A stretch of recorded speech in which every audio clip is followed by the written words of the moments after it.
No segundo livro dos Reis de Israel, capítulo 5, a partir do verso 19.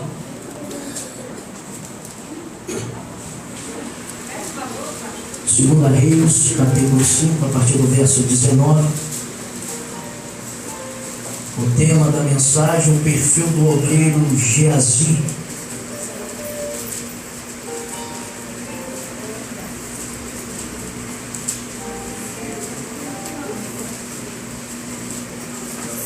Quantos já acharam? Diga glória a Deus. Glória a Deus.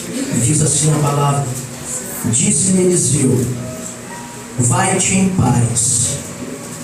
Depois que Naamã se tinha afastado a uma pequena distância, Geazi, moço de Eliseu, homem de Deus, disse: meu senhor poupou a este Sírio Naamã, não aceitando o que ele trouxe. Tão certo como vive o Senhor, hei de correr atrás dele e obter alguma coisa. Assim foi Geazi no enlaço de Naamã. Vendo Naamã que alguém corria atrás dele, soltou do carro a encontrá-lo e perguntou: vai tudo bem? Respondeu ele: tudo vai bem. Meu senhor me mandou dizer: agora mesmo vieram a mim 2 jovens dos filhos dos profetas da região montanhosa de Efraim. Dai-lhes 1 talento de prata e 2 mudas de roupa. Disse Naamã: ser servido de tomar 2 talentos. E instou com ele, e amarrou 2 talentos de prata em 2 sacos com 2 mudas de roupa. Colocou-os sobre os 2 dos seus moços, os quais o levaram adiante de Geazi. Quando ele chegou à colina, tomou as coisas das mãos dos moços e as depositou na casa. Despediu aqueles homens e eles se foram. Então entrou e pôs-se diante de seu senhor. Perguntou-lhe Eliseu: de onde vem, Geazi? Respondeu ele: teu servo não foi a lugar algum. Porém Eliseu lhe disse: não foi comigo o meu coração, não foi contigo o meu coração, quando aquele homem voltou do seu carro a encontrar-te. Era isso ocasião para tomares pratas e para tomares vestes, olivais, vinhas, ovelhas, bois e servos e servas? A lepra de Naamã se pegará a ti e a tua descendência para sempre. Então Geazi saiu da presença de Eliseu leproso, branco como a neve. Vamos orar a Deus. Soberano Deus, Pai bendito, amado e eterno, graças te rendemos e louvores te entoamos mais uma vez nesta noite, nesse lugar. Pai, eu quero te agradecer pelo privilégio que tu me concede e pela oportunidade, Pai, a qual não vamos desperdiçar nesta noite de ser o pregoeiro da tua palavra.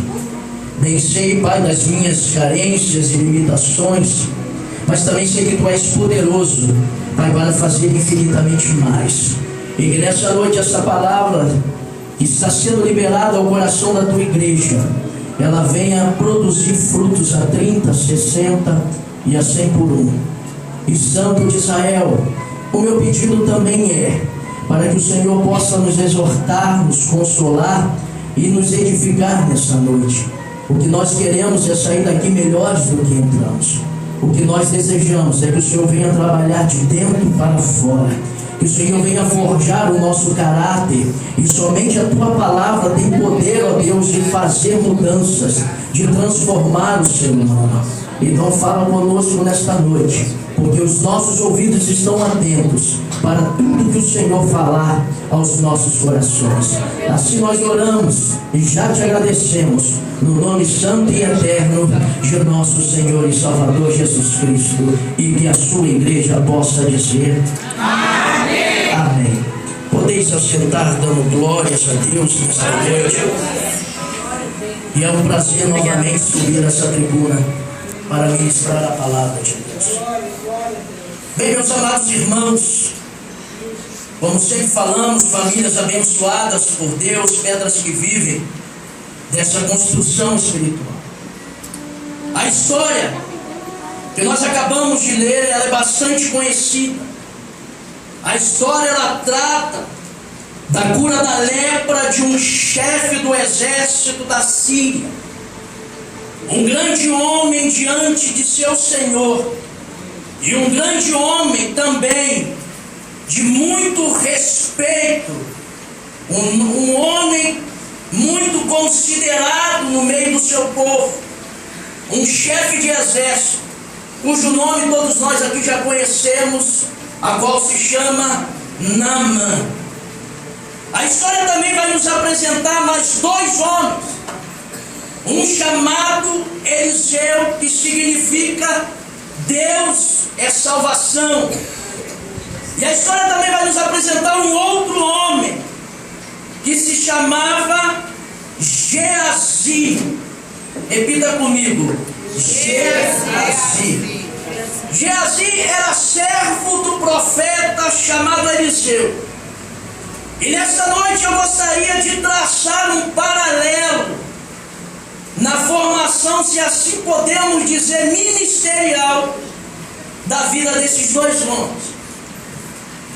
Quando eu olho para a vida do profeta Eliseu, registrado nas Sagradas Escrituras, eu vejo que Eliseu, ele teve o seu chamado quando ele estava em Abel-Meolá, junto ao Vale do Jordão.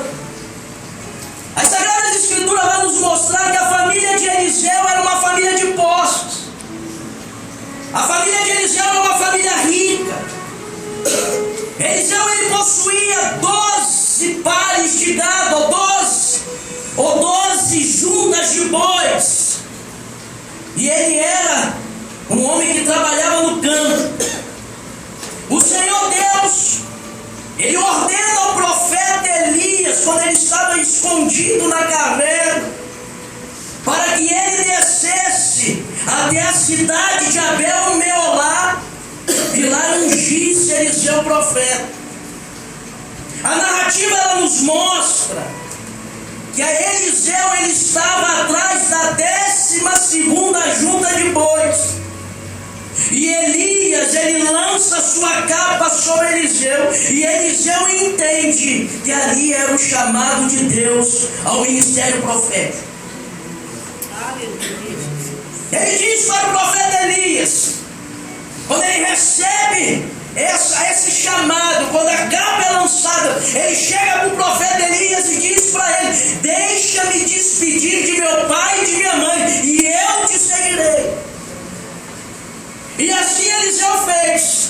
Ele se despediu dos seus pais, ele pegou aquelas 12 juntas de boi, matou, cozeu a carne, distribuiu entre o povo e passou a servir o profeta Eliseu.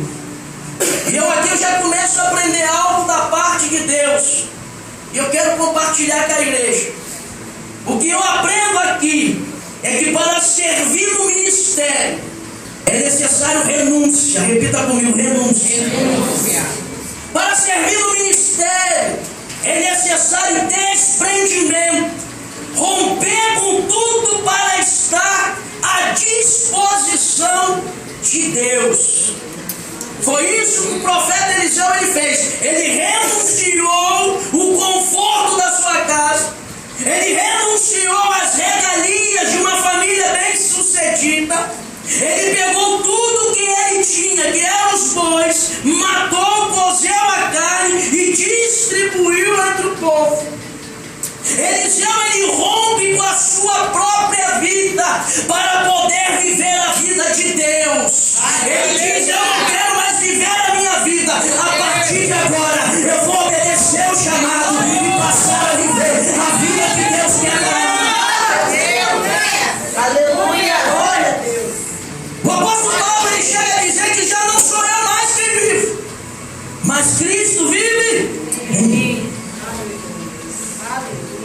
O profeta Eliseu, ele serviu a Elias por 10 anos. Quantos anos eu disse? 10 anos. Mas quantos anos? 10 anos. Foram 10 anos na escola de discípulos, aprendendo como ser um profeta. E é interessante que nos dias de hoje, poucos são aqueles que querem servir. Eles almejam o ministério, porém são poucos os que querem subir os degraus da escala ministerial. Eliseu serviu 10 anos ao profeta Elias. E o que nós vemos, irmão Eduardo, é que a maioria da liderança hoje, elas querem a posição sem antes passar pelo serviço. Porém, eu quero te dizer, toda boa liderança, ela começa com serviço. Fala para o seu irmão, toda boa liderança, ela começa com serviço. Se você olhar as escrituras sagradas, você vai ver que o serviço sempre esteve presente na vida dos grandes líderes. Eu vejo no maior rei da história de Israel, chamado Davi, servindo no campo, tomando conta das ovelhas que não eram nem sua, era do seu pai Jessé. Quando você vai folhear as Sagradas Escrituras, você vai no Êxodo e você vai ver o grande legislador chamado Moisés tomando conta também de ovelhas que não era sua, mas era do seu sogro, estava servindo ao seu sogro.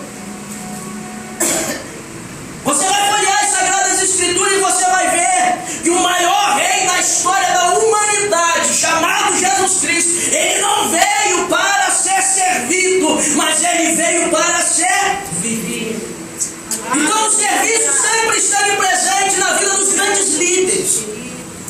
Então, se você almeja a liderança, o episcopado, grande obra você almeja, mas lembre-se, o serviço sempre estará à tua disposição. Você precisa subir na escala ou nos degraus ministerial até chegar na posição que Deus quer te colocar, na posição de liderança. E Eliseu serviu 10 anos. E a pergunta que eu faço nessa noite é: há quanto tempo você está servindo? Deus, aleluia. Há quanto tempo você está trabalhando?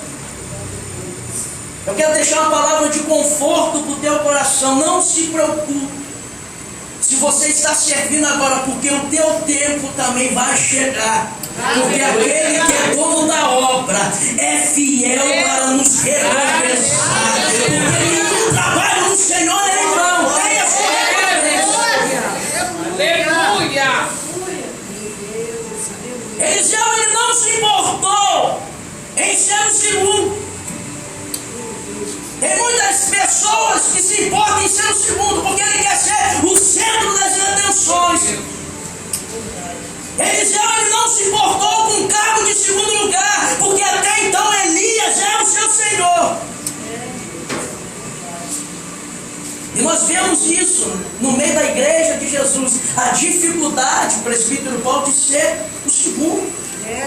As pessoas querem logo o primeiro, sem antes passar pelo segundo. Mas estar no segundo é estar sendo preparado por Deus para chegar no Aleluia. Glória a Deus. Quantos estão entendendo? Diga glória a Deus. Glória a Deus. Foram 10 anos de aprendizado. Para onde Elias caminhava, Eliseu ia atrás. Eliseu, ele não desgruda um só minuto do profeta Elias. Eliseu aproveitou todas as oportunidades em cada momento vivido. Antes de Elias ser arrebatado aos céus, ele faz uma prova daquilo que estava no coração do seu servo. E ele chega para Eliseu e pergunta: o que queres que eu te faça? E eu te darei. Deus, aleluia. Essa pergunta vai de encontro àquilo que estava no coração de Elias. Porque Elias estava testando as reais intenções do coração de Eliseu. O que queres que eu te faça? E eu vou fazer. Se essa pergunta fosse feita nos dias de hoje, Se fosse em alguns ministérios hoje, se fosse na vida de alguns obreiros hoje, e se Deus fizesse essa pergunta, o que queres que eu te faça e eu farei, nós teríamos algumas surpresas. Porque as intenções nos dias de hoje de alguns obreiros são totalmente contrárias àquilo que Deus quer. As intenções são outras e não a obra. Deus nessa noite, Ele está falando. E Elias faz a pergunta: o que queres que eu te faça? E eu te darei, Eliseu. E ele chega para Elias e diz: eu quero porção dobrada do teu espírito. Eu quero unção, eu quero revestimento a mais. Eu quero revestimento dobrado para fazer mais do que você fez, Elias. Glória a Deus. A boca fala daquilo que o coração está cheio. E o Senhor conhece o coração, o Senhor conhece as reais intenções do teu coração. E aqui as reais intenções do coração de Eliseu é externada, porque ele diz: eu quero porção dobrada, eu quero unção, eu quero revestimento, porque eu quero realizar mais obras do que você realizou. Glória a Deus. Pergunta para o seu irmão: quais são as suas reais intenções?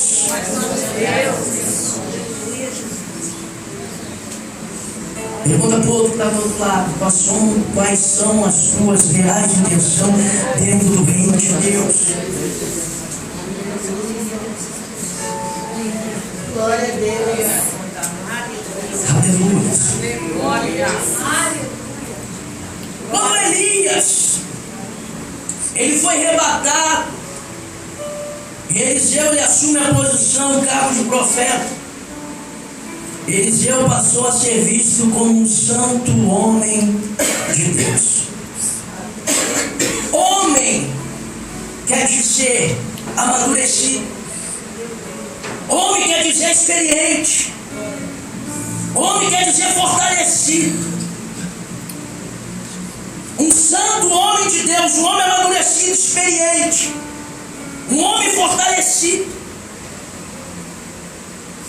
Aí quando nós vamos olhar Geazi ele vem da mesma escola do profeta Eliseu. Da mesma forma que Elias ensinou a Eliseu ensinou a Geazi. A fonte era a mesma, o problema estava no caráter. Meu Deus. Eu vou repetir para você entender. A fonte de ensinamento era a mesma, o problema estava no caráter. Elias ensinou Eliseu. Eliseu ensinou Geazi. Glória a Deus. Aleluia. A Bíblia aqui, ela não vai dar ênfase à vida de Geazi, como deu ênfase à vida do profeta Eliseu. A Bíblia não vai mostrar onde ele nasceu, como chegou à escola do profeta, quantos anos ele tinha, quanto tempo ele serviu. Mas a Bíblia faz questão de enfatizar que Geazi era moço do homem de Deus. Geazi era moço do homem de Deus. Moço, criança, imaturo, inexperiente, neófito. Geazi era criança, inexperiente, imaturo, do homem experiente, fortalecido e amadurecido. Aqui não era a idade que o tornava moço, e sim as atitudes, o caráter. Tem muita gente dentro da obra de Deus com pouca idade e que já é considerado homem. E tem muita gente com pouca idade, com muita idade, que é considerado como criança. Então não é a idade que vai mostrar a diferença, mas é o caráter.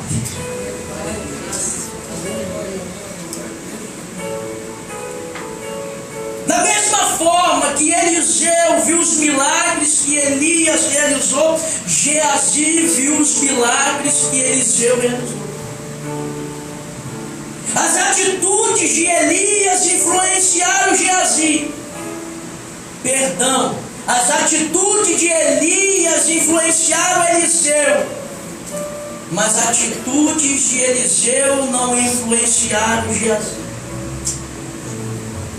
Nós vemos o homem Eliseu desprendendo-se das coisas materiais e o moço Geazi se apegando a elas. Nós vemos o homem Eliseu querendo mais das coisas espirituais, quando ele diz para o profeta Elias: tão certo como vive o Senhor e vive a tua alma, eu não te deixarei. E o moço Geazi querendo as coisas terrenas. Nós vemos aqui o homem Eliseu não se vendendo, mas o moço Geazi se corrompendo.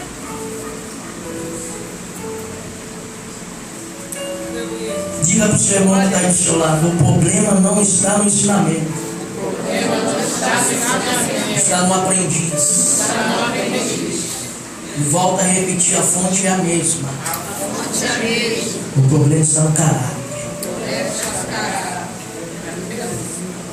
Geazi teve a oportunidade, presta atenção, de estar associado a alguém tão abençoado por Deus como Eliseu.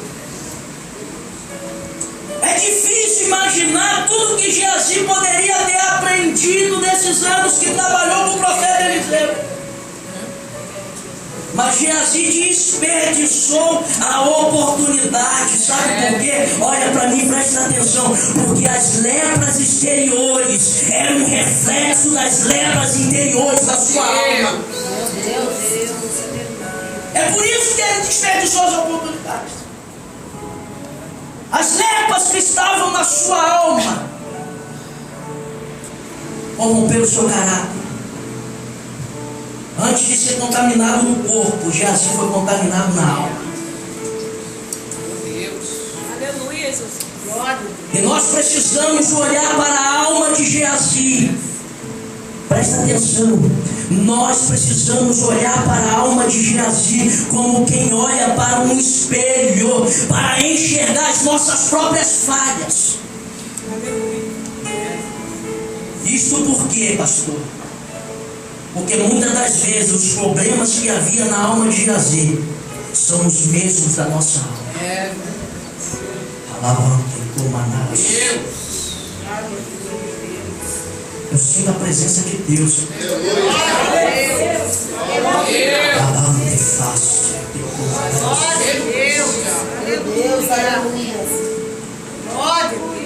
Então, às vezes o problema da alma de Geazi é o problema da alma de muita gente. E nós estamos falando do perfil de um obreiro. E quais, talvez seja essa a pergunta nesta noite: quais os problemas da alma de Geazi que são reflexos da alma de muitos obreiros hoje? Quais os problemas da alma de Geazi que são reflexos da alma de muitos pastores e muitos líderes? Geazi era compulsivo pelas coisas materiais. Geazi era compulsivo por dinheiro. Quais são as suas compulsões? Quais são as compulsões da sua alma? Porque se você olhar no versículo 20, olha o que Geazi diz, aquilo que estava na sua alma. Ele diz assim: eis que meu Senhor impediu a esse Ciro Naamã que de sua mão lhe desse alguma coisa. Porém, tão certo como vive o Senhor, eu vou correr atrás dele para ver se eu consigo alguma coisa. Tem muitos pastores, irmã Maria Helena, tem muitos obreiros, muitos evangelistas que vivem na compulsão de pregar nas igrejas, cuja intenção é outra, cuja intenção é o dinheiro, virou um cartel, virou uma máfia. Um vai lá, prega, recebe uma quantia, já bota o outro na fita e recebe um percentual em cima do outro.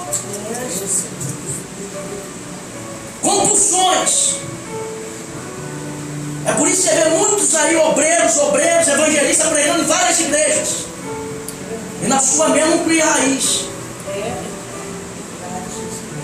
É duro de falar, mas nós precisamos falar nesta noite. É perfil de alma de obreiro. É perfil de alma de evangelistas. Homens e mulheres chamadas homens e mulheres de Deus. E a compulsão o que é? É uma tendência repetida. Faz toda hora. Só que eu não posso nessa noite também generalizar.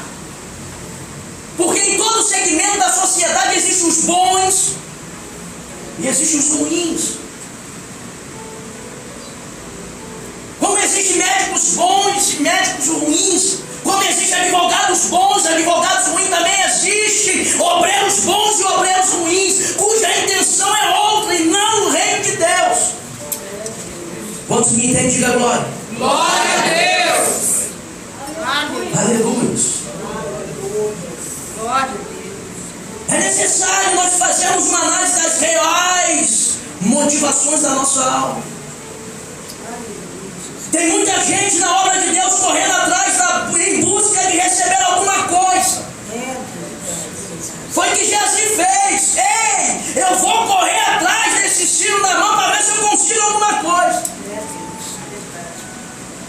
As intenções da alma são outras de muitas pessoas. É por isso que tem muitas campanhas sendo realizadas que não visam a alma se render aos pés de Jesus, a mudança do caráter do indivíduo. As campanhas que não visam a libertação, elas visam quanto é que eles podem lucrar no fim da campanha. Alma de obreiros. Tem muitos pastores, líderes e obreiros compulsivos com o sexo e com a pornografia. Vive nas redes sociais à procura de mulheres, obreiros, pastores e evangelistas, homens e mulheres que se dizem de Deus, compulsivos por sexo, por algo pornográfico, e vive nas redes sociais. Fala para o seu irmão aí, quais são as suas reais intenções dentro do reino de Deus? Aleluia. Glória a Deus. Glória a Deus. Deixa Deus falar. Glória a Deus. Aleluia, Pai. Um outro problema na alma de um obreiro se chama cobiça. Geazi cobiçou o presente que era de Eliseu.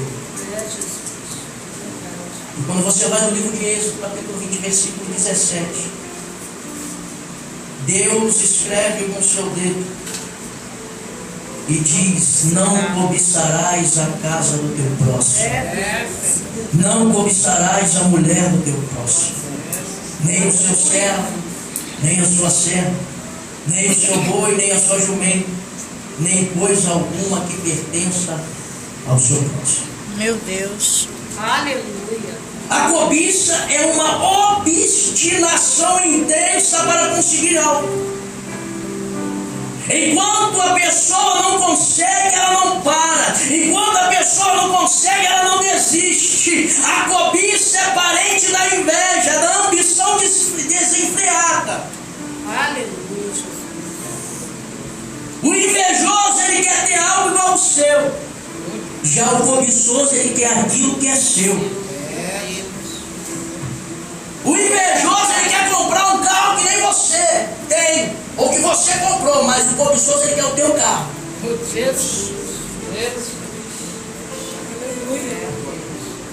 O invejoso, ele quer comprar uma gravata que nem a sua, achou bonito, mas o cobiçoso, ele quer a tua gravata. E o que tem de obreiros pelas igrejas cobiçando posições, cobiçando cargos, lugares de destaque acima, nas igrejas. E é muito sério o que eu vou te dizer agora, presta atenção. Tem pastores que já tiveram as suas igrejas tomadas por não vigiarem. Isso tudo por causa da lepra chamada cobiça. Meu Deus. Estamos falando para obreiros. Estamos falando para a vida de futuros obreiros da casa do Senhor. Reflexo da alma de Jazi, que pode ser reflexo da alma de muita gente hoje. Outro problema da alma de muitos obreiros é o racionalismo. Que é isso, pastor? A conversa consigo mesmo. O monólogo interior. Jazi, ele disse consigo mesmo: meu Senhor poupou a esse filho na mão. É um perigo quando a alma está leprosa e você conversar consigo mesmo.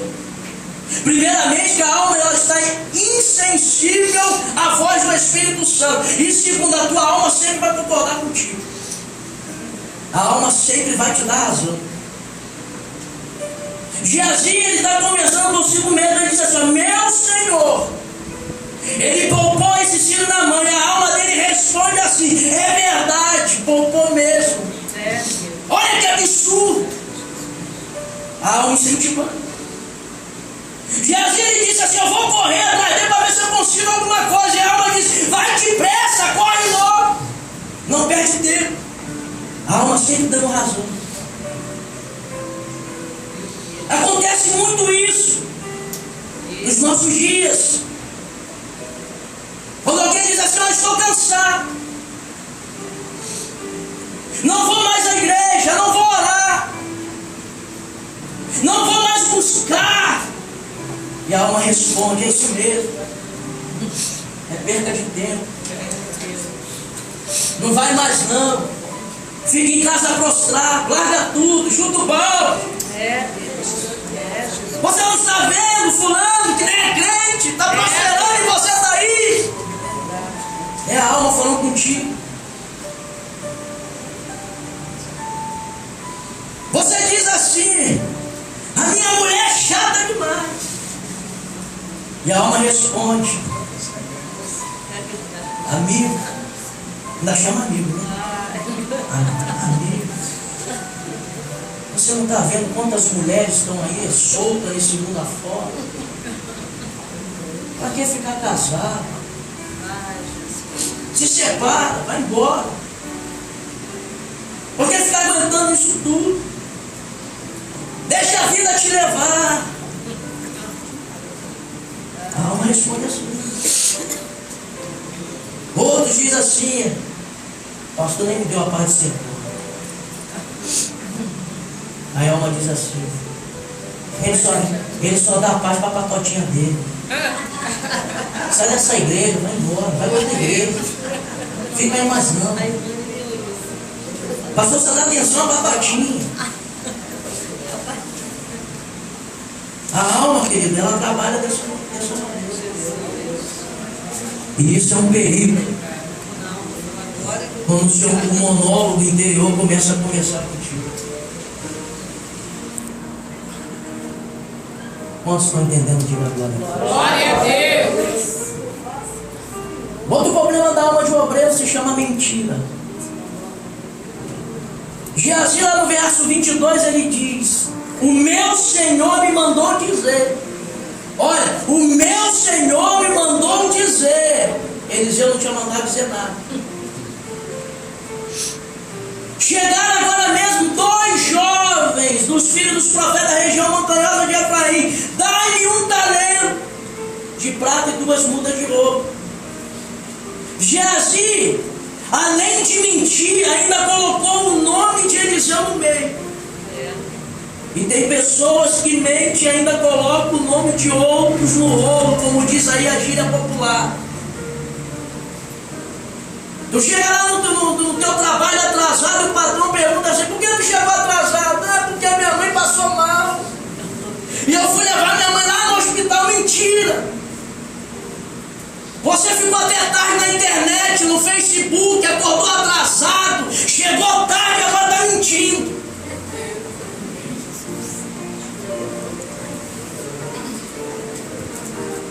É isso que muitas das vezes acontece. E acontece com obreiros que se dizem ser da casa do Senhor. Porque tem gente matando as pessoas para justificar suas mentiras assim. Sim ou não? Sim. A pessoa que mente, ela precisa ter uma memória boa. Porque ela precisa manter essa mentira até o fim. Porque ela pode cair no laço.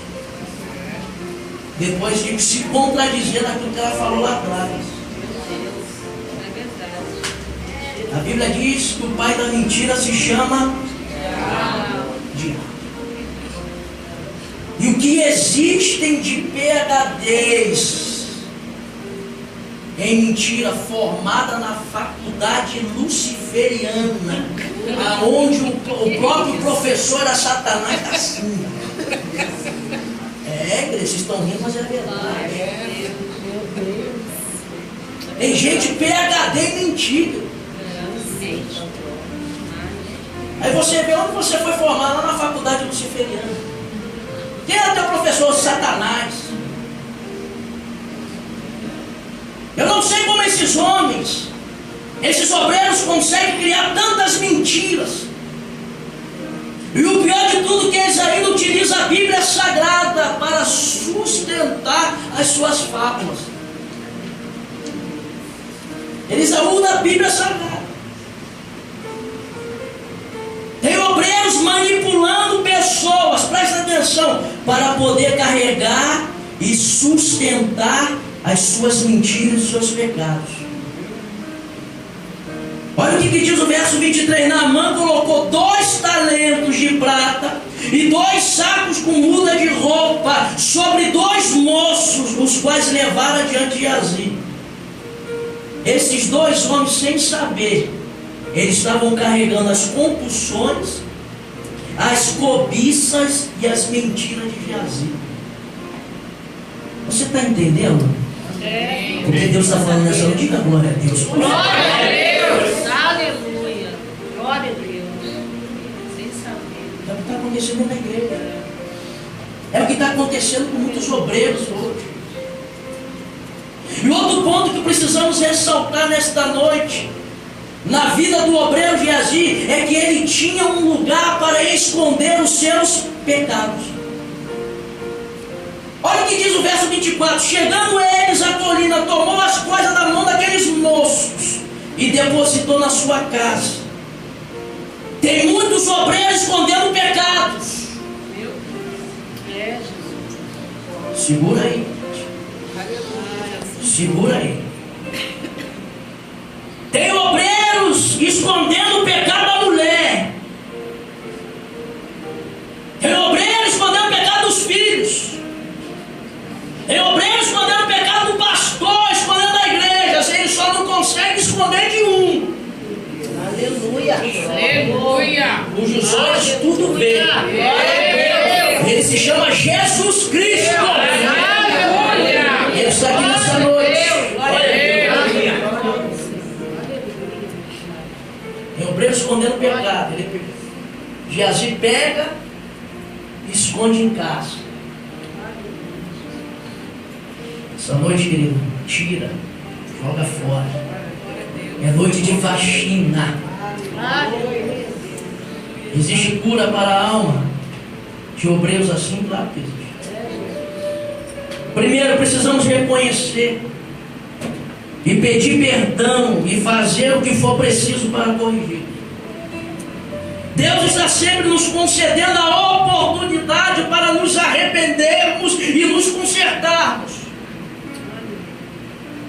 Geazi teve a oportunidade, presta atenção, de reconhecer o seu erro e de se arrepender, mas Geazi não quis. Você vai ouvir isso no versículo 25. Então entrou e pôs-se diante do seu senhor. Perguntou a Eliseu: da onde vem Geazi? Ele disse: o teu servo não foi a lugar nenhum.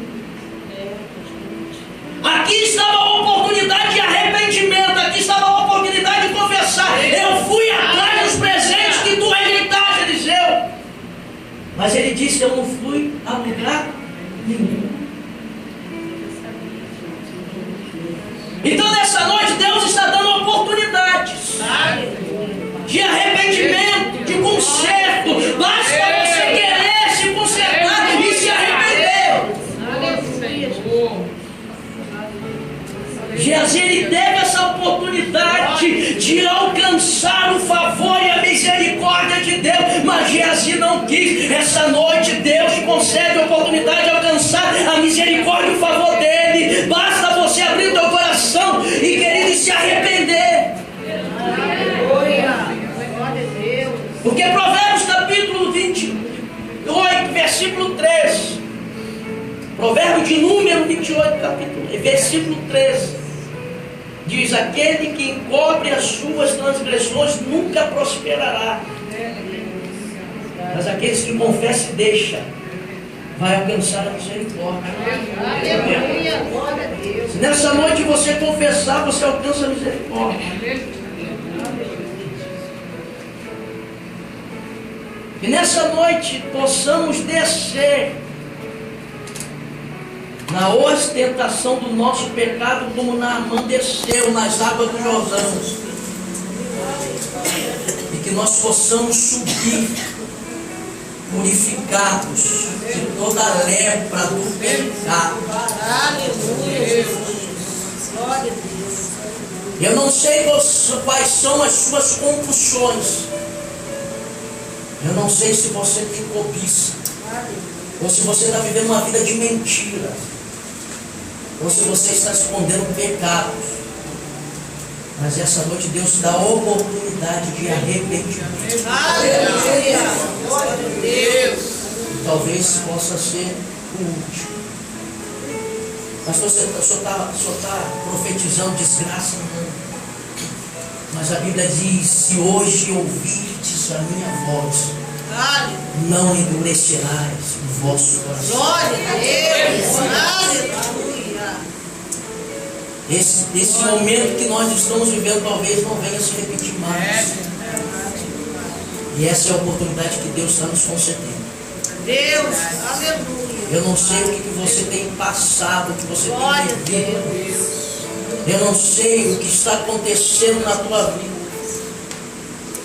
Mas nessa noite Deus te conclama Aleluia. a tomar uma posição de conserto diante dele. Deus, aleluia.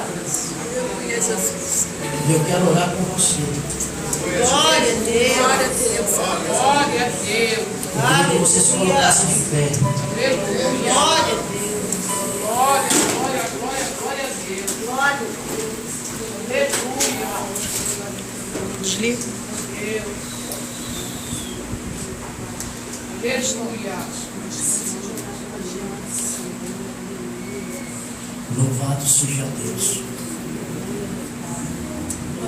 Aí no seu lugar que você está, onde você está. Aí você vai falar com Deus. Lembre-se, é a oportunidade que Deus está nos concedendo. E você poder se consertar diante de Deus. Então nessa noite, ore no seu lugar, fala com Deus. Que o Senhor venha visitar a tua alma. Para que o Senhor venha sondar as reais intenções do teu coração.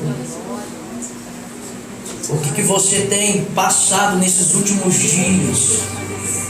Eu não sei como é que está a tua alma. Se ela está leprosa, há um Deus que purifica a lepra nesse lugar. Basta você descer nessa noite, ser sincero diante de Deus. Não adianta mais esconder. Porque Deus, Ele está vendo e contemplando tudo. E muita gente vivendo uma vida de hipocrisia. Só está dentro da casa.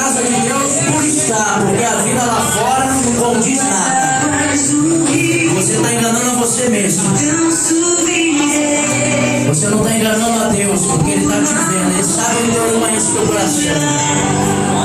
E nessa noite também, que não adianta vir aqui na frente só por vir se não houver um arrependimento sincero. Não adianta vir aqui e dizer eu me arrependo e lá fora continuar fazendo a mesma coisa. Se você quer mudança mesmo, eu preciso mudar. Eu preciso tomar atitude de homem e de mulher de Deus. Essa noite é a noite que Deus está te dando a oportunidade de você mudar o quadro da tua vida. É a oportunidade que Deus está te dando para você mudar a história da tua vida. Porque Ele quer fazer isso. Mas vamos deixar de ser hipócritas, dizer aquilo que não somos, de viver uma vida que nós não vivemos, de pregar aquilo que nós não estamos vivenciando, nem vivenciar aquilo que pregamos. Essa noite vai trabalhar dentro do teu caráter. É aí que Deus precisa trabalhar. Vai tirar essas lepras, essa podridão de dentro de você. Mas botar dura a palavra, mas é dura mesmo. Porque câncer só se cura com quimioterapia. Tem que ser choque mesmo, tem que ser pesado. Então nessa noite eu estava falando pesado com você. Para tu tomar vergonha na cara, tomar posição de Deus. Alabá-lo que faço, ele cobra em nome de Jesus. Meu amigo Espírito Santo, nessa noite o Senhor possa trabalhar. E nessa noite o Senhor possa limpar todas as lepras do nosso